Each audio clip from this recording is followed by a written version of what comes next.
کۆبنەوەی بایدن و ڕێبەرانی هاوپەیمانی ناتۆ. مناڵانی ئەفرین و کار و ناڵەباری ژیان.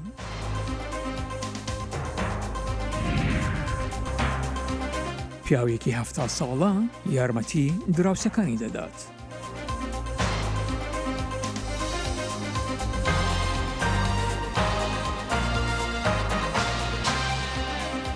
تەماشاچی خۆشەویستی دەمەتان خۆش لە واشنگتن دیسیەوە خۆشهاتنەوە ڕای بەڕنامەی کورد کۆنەکشن سێشەممە 15 مانگ 6 ساڵە 2021 درودە هاوکارم ساڵە دەمێجار و من جانە دیلان پێشکەشتان کەیم ئومیدوارم دەمێگی خۆش وەلمان بوانە سەر.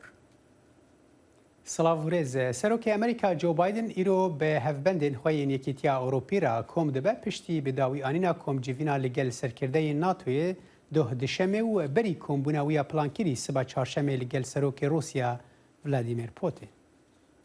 پشتی جڤینە گروپا G7 لە بریتانیا جڤینێک دن بوو بەهێزکردنا ترانس ئەتلانتیک هەبوو vê carê لوتکەیە هەفپەیمانیا ناتۆیا لە بروکسل بوو هەر سه وڵاتên ئەندام تەکەز لەسەر هەڤالبەندیە لەشکری کرد یاک و ئەوروپا و ئەمریکا باکوور بە هەڤڕەگرێ دەدا. بتایبەت دەمێ ڕژیمên ئۆتۆریتەر yên wek û Rûsya û Çînê dijberiya sîstema navneteweyî ya bingehîn dikin. سەرۆکی ئەمریکا جو بایدن جڤینên ناتۆ یا دوشەمبێ و یên یەکێتیا ئەوروپا سێشەمبێ وەکە دەلیڤە دیش بوو کۆمکردنا پشتەوانیê بۆ سەردەریکردنا لەگەل پەکین و موسکو بەری ڕۆژا چهارشەمبێ لەگەل سەرۆکی رووسیا ڤلادیمیر پوتین بجڤە. رووسیا و چین hewl didin destixupa bijin di hevkarame ya Etlesî da. Em dibînin ku çalakiyên siyaberanî yên xerabkar zêde dibin. Lê bingeha hevpeymaniya me xurt e. Hevpeyman amadekariyên bihêz dikin ji bo bersîngirtina çalakiyên Moskû ji wana hêrişên elektronî û destxistina nava hilbijartinan û temakariyên xwe berfirehkirinê. Civîn ji bo serederiya gel Çînê jî hebûn lê astekî kêmtir da. Serokê Fransa Emmanuel Macron got têkeliyên bi Çînê ra ji çarçova hevpeymaniya NATO ya leşkerî wê vetir e. Il est stratégique, il est de valeur, il est technologique. Ew aboriye, stratejiye, xwedî nirxe, ew teknolojîk e, ew bi çi awayî nayê guhertin. NATOya ku niha çendîn dijwarî lê pêşiya wê ne. Lîderên Ewropî ji helwesta pêgiriya serokê Amerîka Joe Biden kêfxweşin ku di 4 salên borî da di serdema Donald Trump da wiha nebû. Wî gotibû dema NATO derbas bûye û gilî kirbûn ku Amerîka bû NATO gelek peran dimezêxe. Em şoyne li gel serokê nû yê hilbijartiya Amerîka Joe Biden rûpeleka nû vedîn ku her li destpêkê da ew ê gotibû Amerîka pêgirên zelal hene li hemberî NATO. NATO heta sala 2003 hat erêkirin ku hevpeymanî ji bo berhingariyên gerdûnî bişêwirin û gefên neçaverrêkiriyên wekî pandemiyan û guherînên klîmayê pêşbînî bikin. There are still contentious issues on the table. Hişta pirsgirêkên nakûkbar li ser mêzê hene. Lê ev lûtkeya xaleka destpêkirine ye. Ji bo hizirkirinê dê bita sedem li hevkirina hevalbendan ku dê konsepteka nû ya stratêjî da li hev bikin ku ji bingeh da ew nexşereyeke ku ew dixwazin bi hevra pê rabin. Lîderên hevpeymaniyê vekşîna hêzên Amerîkî û NATOyê ji Efganistanê got û bêş kir ku 11 Septembera îsal hatiye biryardan. Biden li gel Erdogan li ser aloziyên di navber her du welatan da kom bû bi taybet piştî Enqerê sîstema berrevaniya Rûsî S-400 kirîn û piştevaniya Azerbaycanê kirî di şerê Nagorno-Qarabaxê de li gel Ermenya û operasyona leşkerî ya li Sûriyê 2020. Biden gel lîderên Yekêtiya Ewropa civîn pêk anîn berî ku li gel Putin li Cinêvê bicive. Dibêjin dema ku wî yariya topanê dikir ew hevrekekê jî hatî bû. وا چاوەڕان دەکرێت کۆبنەوەی لوتکەی نیوان جۆ بایدن و سەرۆکی رووسیای ڤلادیمیر پوتین چیش بخاتە سەر پەرەپێدانی پەیوەندیەکانی نیوان واشنگتن و مۆسکۆ لەبارەی کۆمەڵی کێشە لە نیوانن هێڕشەکانی سایبەری لەلایەن ئەو کەسانەی کە لە رووسیاوە کار دەکەن. کۆبوونەوە پڕ بایەخەکەی ئەم هەفتەی سەرۆک جۆ بایدن لە ژنێڤ لەگەڵ سەرۆکی رووسی ڤلادیمیر پوتین تێیدا تاوتوێی کۆمەڵێک مەسەلە دەکرێت لەوانە زیندانیکردنی ڕابەری ئۆپۆزیسیۆنی رووسی ئالێکسی ناڤالنی ئەوەی گروپەکەی ناڤالنی دژ بە گەندەڵی بەم دوایانە لەلایەن دادگای دانەوەکان ناسێنرا. هەردوو ڕابەری ئەمریکا و رووسیا گوت لە ئاستێکی نزمدایە. کاتی کۆبوونەوە لووتکەیەکە دەرفەتێکە بۆ سەرۆک بایدن هەتا بزانێت کە ئایا هەردوو وڵات دەتوانن پەیوەندیەکی زیاتر پێشبینیکرا و سەقامگیریان هەبێت. وەزیری دەرەوەی ئەمریکا ئانتنی بلینکن ئاگاهیدا. ئەگەر رووسیا بژاردەی درێژەدان بەکاری شەڕانگێزی و هەڵەشانە هەڵبژێرێت، ئەوە ئێمە بە توندی وەڵام دەدەینەوە، هەروەک ئەوەی سەرۆک پیادەی کردووە. کارنامەی سەرۆک بایدن هێرشە ئەلکترۆنەکانی ئەم دواییانە لە ئەمریکا لەخۆ دەگرێت. ئەو هێرشانی کرانە سەر دابینکردنی خۆراک و بنزین لەلایەن ئەو هاکارانی گومانیان لێ دەکرێت لە رووسیادا بن. پێشبینی دەکرێت سەرۆک بایدن داوا لە رووسیا بکات هێرشبەرانی ئەلکترۆنی گومان لێکراوان ڕادستی ئەمریکا بکات. سەرۆک پوتین بە تەلەڤیزیۆنی دەوڵەتی رووسیای گوت مۆسکۆ ئەو کارە دەکات بە مەرجێک واشنتنیش ڕازی بێت هەمان کار ئەنجام بدات. بە گوێرەی ڕاپرسیەکی ئپسۆسی کەناڵی ABC ئەوەی لە دەمێکی پێشوەختی ئەم مانگەدا ئەنجامیدا نزیکەی نیوەی هەموو ئەمریکایەکان دەڵێن ئەوان متمانەیان بە توانایی بایدن هەیە بۆ دانوستانکردن لەگەڵ پوتین. ژمارەیەک لە یاسادانەران دەپرسن کە ئاخۆ تەنانەت پێویست دەکات سەرۆک بایدن لەگەڵ پوتین کۆ ببێتەوە و دەپرسن کە ئایا هەنگاوەکانی سەرۆکی ئەمریکا هەتا ئێستا ناونی بە ئەندازەیەکی پێویست بوون بە تایبەت لە کاردانەوە بەرامبەر هێرشە ئەلکترۆنیەکان. پێویستە سەرۆک بایدن ئەوەی پیشانی پۆتین بدات ئەگەر پۆتین بەردەوام بێت لە ئەندامدانی ئەم کارە ئەوە کاردانەوەمان بەرامبەر کارەکانت دەبێت. ئەوان لە مانگی ڕابردوودا بە ئەندازەیەک لە ڕادەبەدەر ئەم کاریان بەرەو هەڵکشان بردووە. سەپاندنی گەمارەوە کارێکی باشە، بەڵام من پێم وایە کاتی ئەوە هاتووە دەست بە بیرکردنەوەی بەرپەرزدانەوەیان بکەین. پێشبینی دەکرێت بایدن و پوتین باز لە مەسەلە لە کۆمبوونەوان لە بروکسلێدا سەرۆکی فرانسا ئیمانوئل ماکرۆن و سەرۆکی تورکیا ڕەجەب تایب ئەردۆغان کارکردنا لەگەل هەف گوتوبێژکردن ji بۆ ڕوبەڕووبوونا کێشەیەن لە سووریە و لیبیا لە گۆڕ نویسگەها سەرۆکتیا فرانسایê. کۆمبوونا هەردوو سەرکردایان تێ di demekê ku girjî û nakokî di navbera wan da li dor hejmarek mijar li pêşin. Ji bo ronîkirin û şîrovekirina vê mijarê niha parêzer Emran Mesûr biriya Skype ji Fransayê bi me raye. Dem baş mamoste Emran فرانسیان کۆمبوونا ماکرۆن و ئەردۆغان چاوا خواند. بەێ سەرچاوە فرانسیا وەکەم زانن یانی گەلک گفتوگوت هەن و گەلک ینی نەرازیبوون ji هەردوو ئالیا هەیژی ji ئالیە فرەنسا و ji ئالیە تورکیژی دێ ji بۆ پۆلیتیکا ئاگ چێ دەبێت لیبیا ji بۆ ئەو مرتەزەقی سووری دەرکەبن ئەوەیان مەلەفەکی گرینگە سەرەکەی ji فرەنسیارە ji ئالیە دژی دێ تورکی وەکە bi çavkî pir pirs li Kurdê Sûrî dinere girokê bigên mavê xwe ev tişt tedelê bike û dibînin jî bi Ewropa û Fransa pişgirtiya Kurdat kir Sûrî ji ber bo alîkariya şerê dijî Daeş kir ev demaçûnî dijî ev melefatan giş hatin guftugotin lê rastî weke mijekê heye weke nexuyakîrîkê heye di 45 qêde ege Serok Macron bi Serok Erdogan rûnişt ticari em nekarin bêjin tiştekî baş çebûye heta yani medya a Fransî jî tiştekî baş nebûn ser vê rûnişte ji ber got ti bawerî û sîqet bi Erdogan nayê ji Fransî wilo dibînin çungo ji alîkî dijî de yani Erdogan karê misilmantiyê diriya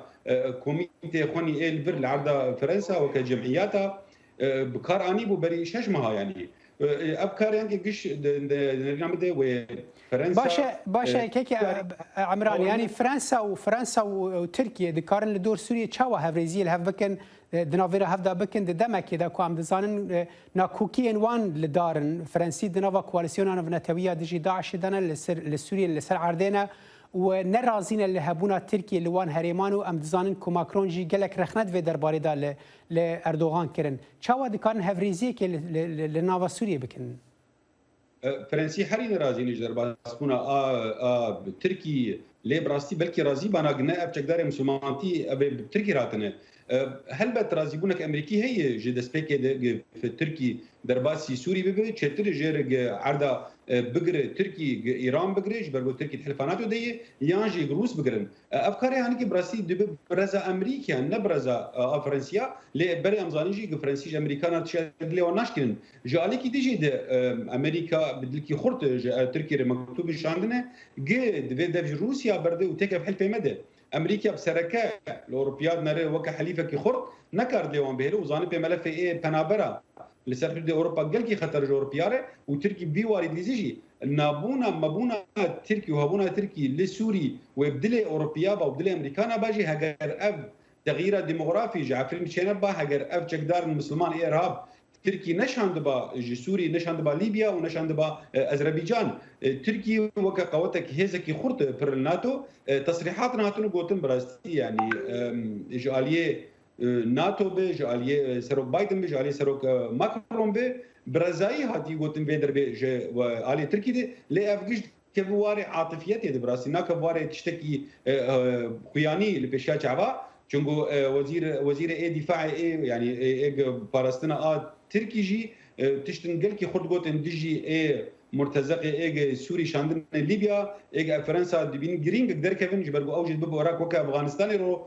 ليبيا وزانم بي قال لك لشكر فرنسي لسرعدا يعني باكوري اي افريقيا هنا افكار يعني قشد بي وكا قفت قوت وكا بازار كي تشد بي اردوغان بري حسب خوكريه ملف حاضر كرنا ملف اي غازي لبحر سبي دريا سبي ملف اي بنابرا لسر حدود اوروبا ملف خو علاقات خو بروسيا ملف اس 400 ملف اي اذربيجان ملف ليبيا افقش خستنه هم برده لملف اي جرانج تركي ملف كردايه او بله كيك عمران ام دعوه لبرنه دكن ما برسكري كتكنيكي هيا ونيتن ناي ورغرتن هر حال دنگه تباش بو پارێزەر عمران منسوور بریا سکایپ ji Fransa me re bi gelek spas bû dema te.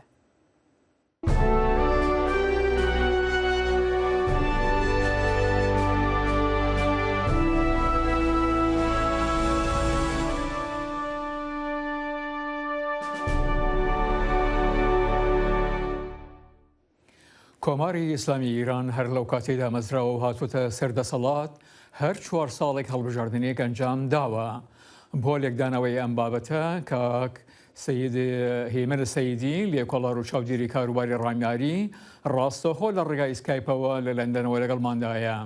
کاکە هێمن خۆشاتنەوە بەڕامەی کورد کۆنەکشن جیاوازی ئەم هەڵبژاردنە لەگەڵ هەڵبژاردنەکانی پێشوودا چییە؟ زۆر سپاس هەڵبژاردنەکانی کۆماری ئیسلامی تا ئێستا هیچ کامیان دیموکراتیک نەبوو هیچ کامیان دیموکراتیک نەبوو هیچ کامیان ئازاد نەبوو بەڵام لانی کەم زۆربەی هەڵبژاردنەکان جەماوەری بوو پۆپۆلیستی بووە واتە ڕادەیەکی بەرچاوی بەشداری لە هەڵبژاردن هەبوو تەنانەت ئەگەر لە ترسان بێت بۆ وێنە ئاخرجار 4 ساڵ لەمەوبەر کە هەڵبژاردن بەڕێوەچوو سەر باخەوەیەکی هیچ کام لە کاندیدەکان واتە ڕوحانی کە دوای بوو بە سەرۆکۆمار و ڕئیسی کە دوای بوو بە سەرۆکی دەستگای قەزایی هیچ کامێکان بەدڵی خەڵکی نەبوون بەڵام زۆرینەیەکی 173 خەڵک دەنگی پێدان بەشداریان کرد لە هەڵبژاردنەکەدا لەبەرەوەی کە لانی کەم لە قوڵایی کارەساتەکە کەمکەنەوە ئەو جار وێ دەچێت ئەوەش نابێت وێ دەچێت ڕادەی بەشداریکردن لە خەڵک بگاتە کەمترین ئاستی خۆی لە 42 ساڵی ڕابردوودا ڕەنگە ژێر 120 و ڕەنگە ژێر 25 ئەگەر ساختەکاری نەکرێت هەرچەند ساختەکاریش دوژوارە ئێستا وەکو جاران نییە لە ڕێگای ڕاپرسی جۆراوجۆرەوە دەکرێت بڵانین کە خەڵک چەندیان بەژاری کردو ئەوەشان و بیدەمەوە کە 2 ساڵەوەی پێشش کە هەڵبژاردننی پارلمان کرا کەمترین ڕادەی بەشداری تۆمار کرا کە خودی ڕژیم کوتی 140 بەڵام دەگوترێت ژێروی 130 بەژاران بەس کاکی من ئایا هەر کاندیدێک نوێنەرایەتی ڕوتێک یان پارتێک دەکات و کارنامە و پلاتفۆرمی جیاوازیان هەیە و جیاوازی ئەم کاندیدانە لەگەڵ ئەوانەی پێشووتردا چییە؟ بە هیچ شێوە ناتوانانی وەکو وڵاتێکی وەکو ئەمریکا کە دەبینی مەسەڵەن دوودانە حیزبی سەرەکی هەیە دەیان کاندیداتۆر سەرەتا لە ناو خودی حیزبەکەدا ململانە دەکەن هەتا ببنە پاڵێتراوی یەکەمی حیزبەکەیان دوایی لە ساڵێک پێشترەوە هەموو کە دەزانێت کە دوو کەسی سەرەتا شێ سەدان لاپەڕە مانەفیز دەنووسن دەیدەن بەلایەنە سیاسەکانی دیکە یان بۆ بیرڕای گشتی لە ئێرانێک کەس نازانێت هەتا کوونێ هەفتەی بەر لە 2 هەفتە بەر لە هەڵبژاردن کەس نازانێت چێ دەنگ دێنێتەوە چێ دەنگ نایێنێتەوە تەنانەت جاری وایە کەسی زۆر نزیکی لە دەسەڵات وەکو لاریجانی لە ئاخردەقەدا وەلا دەندرێت ئەوانش کەت بە هەڵدەبژێردنەوە ڕێگە پێدەدرێن کە بچن لە خۆکاندید بکەن تەنیا دەتوانن دروشم بدەن و هێندێک قسەی گشتی بکەن بەبێ دیتیل بەبێ پرۆگرام بەبێ دیارەکردنی قۆناغەکانیان ئەوەندەیە کە تەنیا دەتوانن زۆر بە توندی ڕخنە لە یەکتر بگرن لەسەر مۆزوعاتی کە حکوومەتیش بۆی دیاریکرد. بەس جیازی کەیە کێ بباتەوە ئەگەر ڕێفۆرمیستێک تۆندڕەوێک سۆلگەرایەک و یاخود کەسێکی سەربەخۆ؟ لانی کەم لە سەردەمی 1970ەوە کە خاتەمی بوو بە سەر کۆمار هەتا ئێستا زیاتر لە 5 سەر و کۆماری جۆراوجۆرمان بینیوە 5-6 هەڵبژاردن کراوە ڕێفۆرمیستیشان هەبوو بناژووییشان هەبوو معتەدیل و مۆدێڕیتیشان هەبوو بەڵام هیچ گۆڕانێک نەکراوە چون سیاسەتی ناوخۆ و سیاسەتی دەرەوەی کۆماری ئیسلامی لە دەست سەر و کۆماردا نییە. ئەوە ڕێبەرە کە لە 1970 هەتا ئێستا 32 ساڵە بۆتە سەرۆکی یا بۆتە ڕێبەری یەکەمی ئێران ئەوە ڕێبەرە کە دیاری دەکا کە سیاسەتی ناوخۆ سیاسەتی دەرەوە چ بێت هیچ گۆڕانێکی نەکراوە و هیچ هەڵبژاردنێکی بۆ ڕێبەر ناکردرێت. کاکی من ژنانی ئیرانی هیچیان لە پیاوانەی ئیرانی کەمتر نییە زۆر ئازا و بەتوانان بەڵام بە هیچ هەڵبژاردنی کە کاندیدێکی ژنمان نەبینی و یاخود ئەم کاندیدانە چۆن دەڕوانە مافەکانی ژنان؟ بەڵێ هیچ کات تەنانەت لە ئاستی کاندیدیشدانە بوون ئەوەش دەگەڕێتەوە بۆ قانونی ئەساسیە دەستوری بنچینەیی ئێران کە باز لەوە دەکات کە سەر و کۆمار دەبێت لە ڕۆجال بێت یعنی پیاو بێت هەرچەند هەندێک ڕێفۆرمیست و حەولیاندا کە وشەی ڕۆجال یا پیاوەکان تعبیرکەنەوە بە دەکرێت ژنیش بێت بەڵام تا ئێستا بەکردەوە هیچ ژنێک تەنانەت بۆی نەبووە کە خۆ کاندید بکات بێ ململانە بکات چگا بۆ بکات سەر و کۆمار من پێم وایە هیچ کامیان جیاوازێکی بیرو بۆ چوونیان نییە بەنسبەت مافی ژن ڕەنگە هێندێکیان بە سەراحەت باز لە پێشێلکاری مافی ژن بکەن و بە ئاسایی و یاسایی ناوبەرن هەندێکیان بێدەنگی لەسەر بکەن دەنا بەنسبەت مۆزوعی ژن هیچ فەرقێکان نییە. کاکی من بە کورتی فاکتەری سەرەکی لە دەنگدانی ئەم جارەدا چییە؟ دەنگدان بەشداری نەکردن گەنی بەرچاوترین فاکتۆری ئەو هەڵبژاردنەی کە ڕۆژی جومعە بەڕێوەرەچێت ڕادەی مێژوویی ئەو کەسانەی کە حاضر نین واردی ئەو شانۆگەرێبن و بەشداری نەکەن ئەوە دەبێتە شتێکە لەسەر ئەم هەڵبژاردنەدا دەمێنێت. باشە هێمنە سەیدی لێ کۆڵێرۆ چاودێری کاروباری ڕامیاری زۆر سپاس. سپاس بۆیەوەش. زارۆکên Efrînê ne tenê ji derfetên perwerde û şabûna bazaroktiya xwe bêparin lê ew rastî dijwariyên jiyanê jî dibin û pêwîst e demên dirêj kar bikin ji bo piştgiriya malbatên xwe. Raporta peyamnêra me li Efrînê ronî dide ser rewşa zarokên Kampa Şehbayê. Tengiya aborî ku derbiderên Efrînê li penagaha Şehba têda jiyan dikin, hêştiye pir zarok ji neçarî tevlî kar bibin. Mustafayê 13 salî ji ber ku bavê wî nexweş e dibistan berdaye û bi kêmî $2 di hefteyê de dixebite da ku hin pêdiviyên malbatê dabîn bike. Am gund bin am bişî mektebê dar am xana awê tiştî bê am digotin mekteb em axir tilî zêtînî mehebî derê mehebê em tiştî nedixetin ama di derê em bêje em nikane em mektebê کاس مار پرنوشینه آمده شغل آوان خودنارم دخینن آخود خلا دبم ادم آمده نقاط دخینن از نظام تشکی نادا هرچی خاص کارکردن نه گنجوی تمن زاروکانه و نه بدل خودین وانه کدو خازن زاروکن وان نورمال بجین لیبلج بود دبارا جیان نچار دبن کو زاروک جی پیرادا دکفن کار چمکی تو معلومل که وان نمایه و دا هاد جی کمن قدك قدك زولك خوش بيرك اليوني مثلا باري هابي دشين دليستان حديقه وهابي درابين ما دشين ليسكندول وبار دارك يعني كيف هابي ما ذكرن ذكروا البدايه تنايا البدايه يجيبوا لي بشغله غير الشغل تنايا يعني ورا قد نوقو له فيك ورا بشغله نحرمه يعني ما حيوت يعني ما نادي قال يبلغ وقتك نو بينن يعني فو دانكرنو فو يشوغا يعني معناه فو قتك نويا کارکردن زاروکان نه تنه وان ji dibistanê dûr dixe lê belê bandorên derûnî û tendrustî jî li wan dike ku di şert û merjên nesaxlem de dimînin û li gor temenê xwe yê biçûk najîn lewma gava ku neçarbûna kar bidûme divê hişyarkirin jî hebe.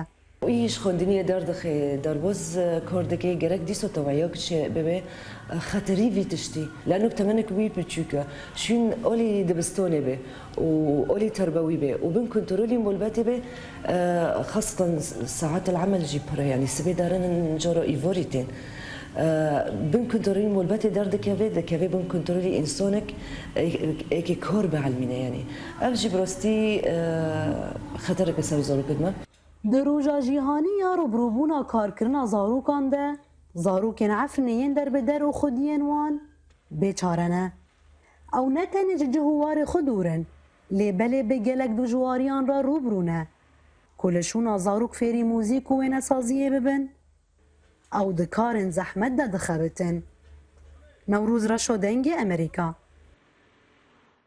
لەسەر ڕێگای گشتی و یەخود ئۆتۆبانی سیرسێ پیاوێک لە ساڵانی هەفتەکانی تەمەنیدا گەراجێکی هەیە پێدەویستیەکانی ئامیرەکانی ناوما بە خۆڕایی بەو کەسانە دەدات کە سەردانی دەکەن.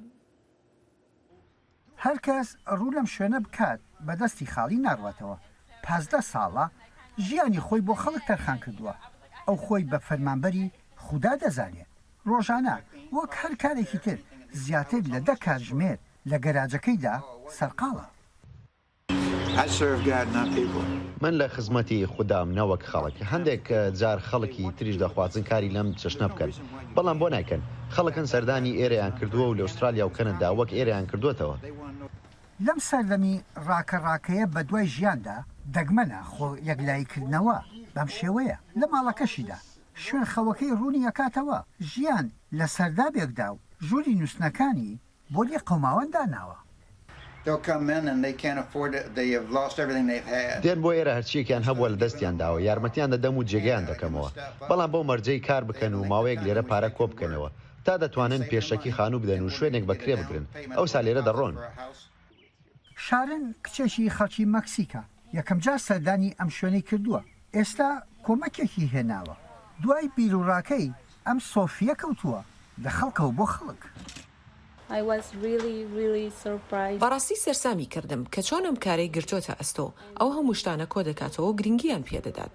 جاری یەکەم کە هاتم سەرقاڵی پاکردنەوەی قاپ و کەرەستەی تر بوو باش شتەکان ئامادە دەکات تاوەکو خەڵک بە خۆڕایی بیان بات.